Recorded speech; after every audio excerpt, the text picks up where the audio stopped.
vacation time is over, and you know what that means. We gotta get back into all the other builds and projects that we have here, because I have just been absolutely stacking them up, let me tell you. But that's besides the fact. Today, what we're gonna do is get this thing ready for the dyno day. So, as you guys know from the last video, new turbo, rerouted air cooler piping, tucked away. The front of this car is totally transformed, and I'm in love with it. And I wasn't able to get this done before I left for my trip, and I figured why spend the money and do this before the trip when I'm not going to drive the car for a month. So, didn't want to get it dyno before I left, but now it is time. I'm back. My dyno day is scheduled for tomorrow. I'm nervous as hell because dyno days in the past don't go super well for me.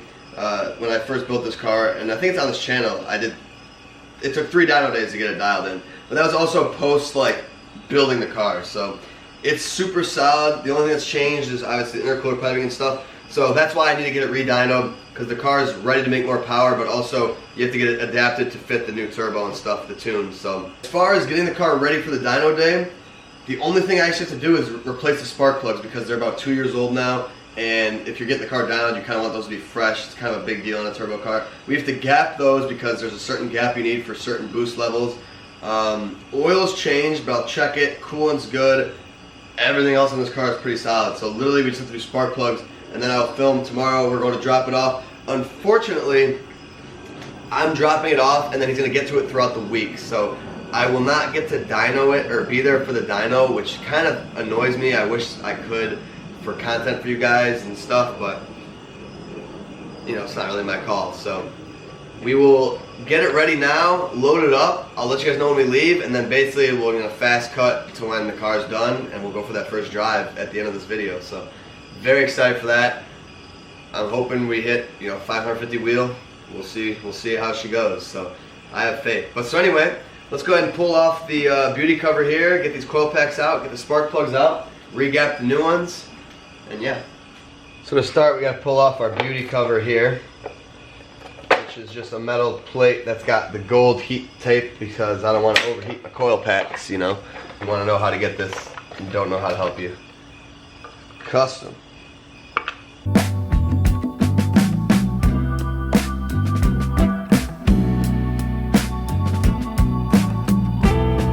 All 6 of these spark plugs were basically hand tight. They all loosened up from the car over the past 2 years. I don't think I've checked them since. I don't remember if I torqued them before or if I just kind of sent them, but they were all able to be loosened very easily with a smaller 1/2-inch socket. So that's bad. So good thing I checked them and I'm replacing them. But this is what a consistent, well-running engine looks like, a well-tuned car. These things are identical all the way across the board. There is literally no change in any of these plugs.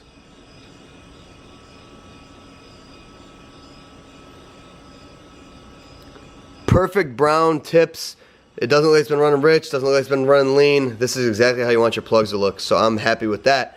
So now I gotta check the gapping, because I kind of forgot what I have these gapped at. And then we're gonna have to re-gap the new NGKs to fit. And if you're wondering what I run NGK 4091s. That's what RK recommends. All this isn't an RK tuned car. That's what he recommends for a lot of the high horsepower turbo cars. So I can't remember the other brand. There's some Bosches that everyone likes to run, but I've had good luck with these NGKs. So 2 years strong right here. For 400 to 600 wheel horsepower, RK recommends a .021 gap, which is what these are currently at. So we got the feeler gauge here, .021. Slide it in there. So there you go, .21. Shouldn't go in too easy, shouldn't go in too hard, right in the middle. So old plugs look great, but here we have the new ones.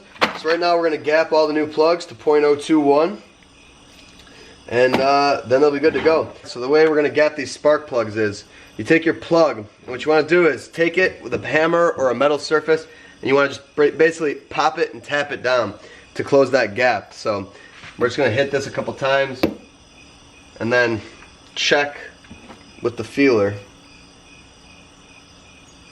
Like boom. That's kind of unbelievable that I did that perfect the first time. But just to check, we're going to go ahead and hit it with a .22, make sure it's not too big or too small. So here's the .22, which fits. So we're gonna go a little smaller. play with it. So you're gonna have to keep tapping and feeling it until you see what fits and what doesn't. And if you go too far, basically you just jam whatever feeler gauge you can in there and you can kind of bring it out.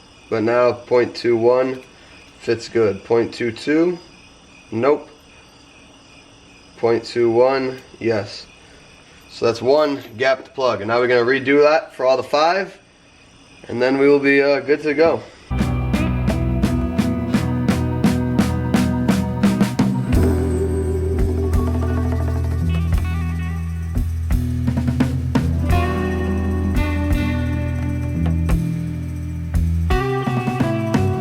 Alright, all the plugs are gapped to 0.021, so now they're ready to go back in.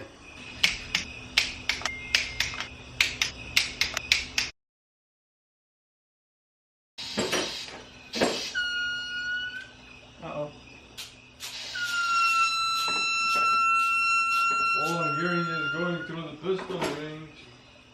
Where is that noise coming from? Bubbling? What is that noise? The boost leak test has gone horribly wrong.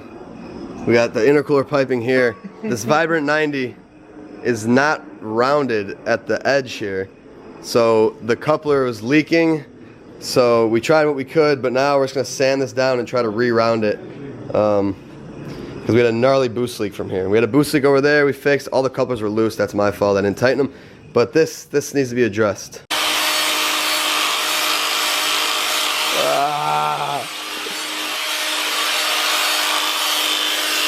Oh, sorry.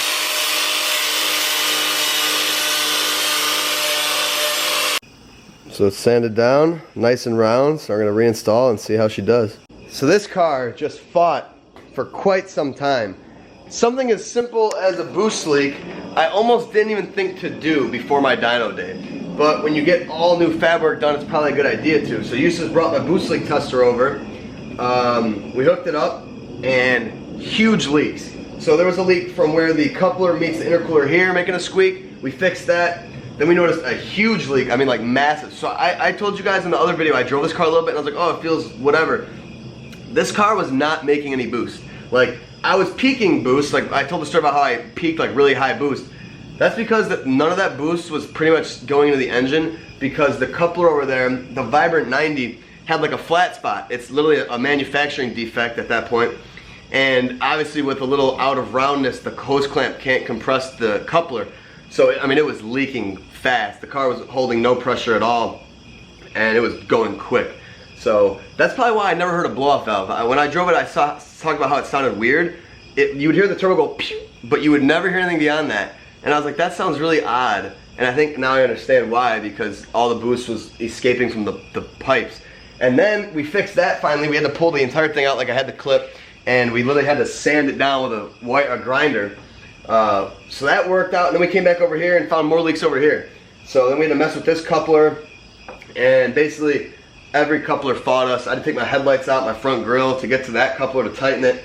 Huge pain in the ass, but I believe we have solved it. So now if you come over here and you check this out, this is the boost leak tester. It goes on the turbo, you pump an air compressor into it, and you watch it. So I'm gonna send this to about 25, which is about max for me. I went to 30 and blew the tester off, which is a terrifyingly loud noise, and it blows my headlights up. So I'm gonna not do that, but you'll see here.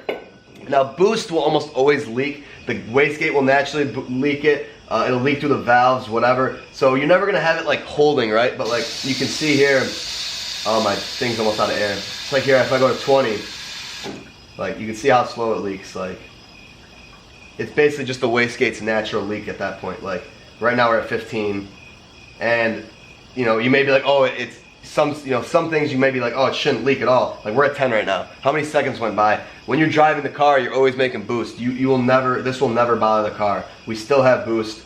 We're at like 7, 8 now, and I mean, and it holds those levels really good. So it's slower the lower PSI you get. So I went around, listened. I think everything is fixed. Boost leaks are all taken care of. So I think once I put my coil packs back in, the the spark plugs are tightened. I think we are ready to hit the dyno. So tomorrow morning, I'm gonna load this thing up on the trailer and go feel it out and hopefully I get some good calls in the next couple days about my car making good power and not something catastrophic happening. So I don't even want to speak that into existence. Fingers crossed. Alright, so I just went for a quick test drive before we load it up on the trailer. And it does make blow-off valve noises now, which is good, which means we fixed the huge leaks. So the blow-off valve can actually do something now because it's not just leaking out the boost pipes, or the charge pipes. So now before we go, one final boost leak test to make sure that everything held up, and then we'll be on our way.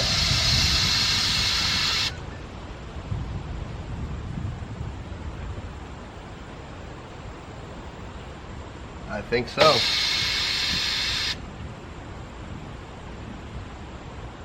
Yeah, so if you can see the gauge, we're moving very slow.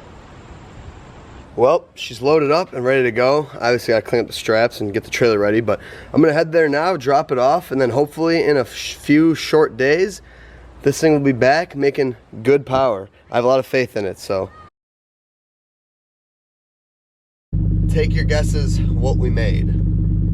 Now I'm gonna throw up the dyno sheet and I'll let you guys read for yourselves what this stock bottom end M50 did.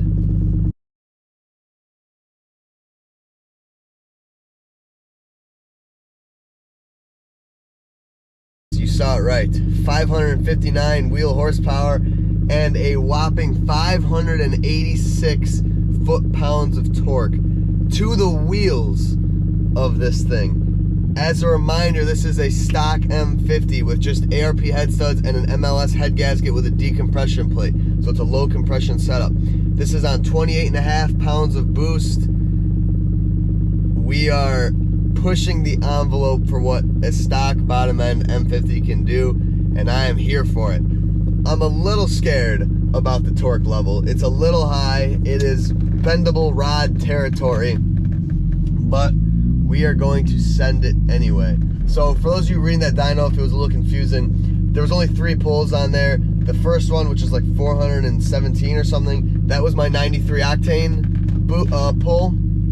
So this car made 417 wheel on a 93 octane pull, which is actually insane. The next pull in there, I believe, says 509 wheel, and that is basically my not pure E85 tune. That's like before we did the final touches. And then obviously yesterday we put down 559 wheel, 586 torque, which is absolutely insane. So we're gonna go for our first drive together right now.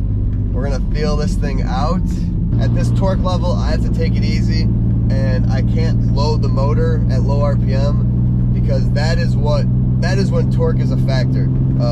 After like 5,200 RPM, torque is not really a factor when it comes to like these like engines, because, and I don't know much about all this, it's a bunch of convoluted, you know, nerdy stuff, but when a motor's spinning higher RPMs, the torque isn't really a factor.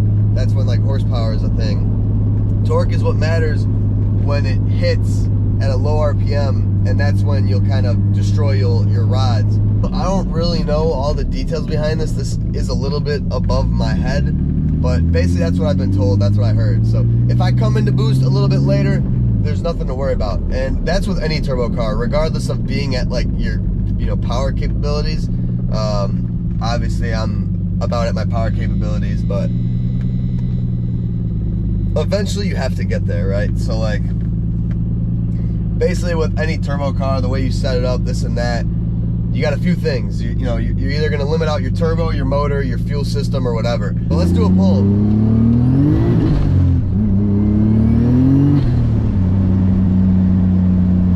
So if you guys couldn't tell, we are now spinning second gear, and on a good pull, we're spinning third, and this car is a freaking monster, dude.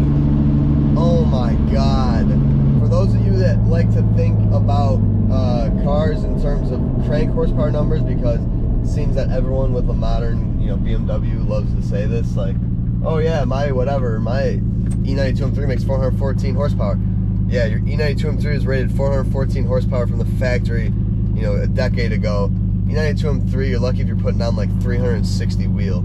So this thing if you take into account about a 15% drivetrain loss, right, which is about average in the industry, I feel like, and honestly an older BMW like this could be even more.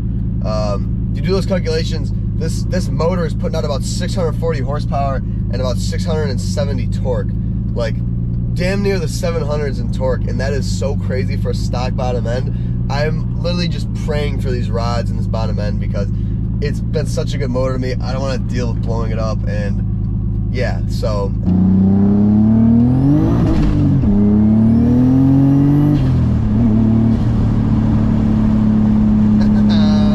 stay tuned for the official first drive video. We'll take this thing to the back roads and we'll just rip it, and I'll give you guys all the information about how it feels and everything like that. And then, like I said, after that we will do a update video on just the entire build, because I have a lot of people asking me very basic questions, especially on my Instagram, like as far as like, is it a 525? Like, we clearly have to re-talk about this setup because apparently it's been too long since I talked about it, and there's a lot of new people, which is a good thing. So I'm not mad at the simple questions, but I might as well just address it in a video rather than answering the same question a million times. So thank you guys so much for watching. I cannot wait to further the updates and the videos on this car. We have created a monster, and it is badass. So I guess I'll leave you guys with a pull, and then we'll call it there. Thank you guys for watching. Peace.